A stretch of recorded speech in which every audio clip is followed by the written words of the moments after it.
عید کے نماز میں چند لوگ 6 تکبیر کہتے ہیں، چند لوگ 12 تکبیر کہتے ہیں، کیا یہ دونوں بھی صحیح؟ کیا کون سا پڑھنا ہے؟ یہ بہت اچھا سوال ہے۔ بھائی نے سوال کیا کہ عید کی نماز میں تکبیر تحریم اللہ اکبر کہہ کر ہاتھ باندھ کر ثنا پڑھنے کے بعد جو زائد تکبیر کہتے ہیں، بہت سارے لوگ پہلی رکعت میں 3 تکبیر کہتے ہیں، دوسری رکعت میں 3 تکبیر کہتے ہیں، اور کچھ لوگ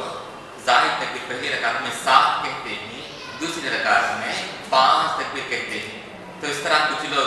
2 رکعت میں ملا کر زائد تکبیر 6 کہتے ہیں، کچھ لوگ زائد تکبیرات 2 رکعت میں ملا کر 12 تکبیرات کہتے ہیں۔ کیا دونوں صحیح ہے؟ ان کا سوال جواب یہ ہے کہ اس میں جو 2 رکعت میں ملا کر جو 6 تکبیر کہتے ہیں، یہ حدیث سے ثابت نہیں۔ اللہ کے نبی صلی اللہ علیہ وسلم زندگی میں کئی مرتبہ عید کی نماز ادا کی ہیں، لیکن کسی ایک نماز میں بھی اللہ کے نبی صلی اللہ علیہ وسلم نے پہلی رکعت میں زائد تکبیر 3 نہیں کہی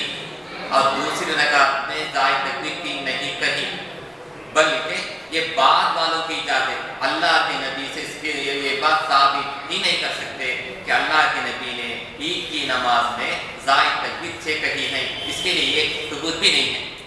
تو معلوم ہوا کہ یہ اللہ کے نبی سے ثابت نہیں ہے، بلکہ ایک مسلک کی بات نہیں جس کا دین سے کوئی تعلق نہیں۔ اللہ کے نبی صلی اللہ علیہ وسلم دین سکھلانے کے لیے اللہ نے ہم کو بھیجا، اللہ تعالیٰ نے دین سکھلانے کے لیے ہمارے نبی صلی اللہ علیہ وسلم کو بھیجا، تو وہ نبی صلی اللہ علیہ وسلم نے ہم کو جو طریقہ بتلایا وہ یہ ہے کہ تکبیر تحریمہ کے بعد ثنا پڑھنے کے بعد قرات پڑھنے سے پہلے پہلی رکعت میں زائد تکبیر 7 مرتبہ کہنا چاہیے۔ اللہ کے نبی نے ایسا ہی کیا ہے اور ہم امت کی اسی طرح تعلیم دی ہے، اور دوسری رکعت میں قرات سے پہلے سورہ فاتحہ پڑھنے سے پہلے 5 مرتبہ زائد تکبیرات میں کہیں گے۔ اس کے لیے حدیث میں ثبوت ملتا ہے، بخاری میں، نسائی میں اور بھی بے شمار حدیث کتابوں میں اس کے لیے ثبوت ملتا ہے۔ اس لیے زائد تکبیر 6 نہیں بلکہ زائد تکبیر کل 12 ہی، پہلی رکعت میں قرات سے پہلے 7 اور دوسری رکعت میں قرات سے پہلے 5 تکبیرات اور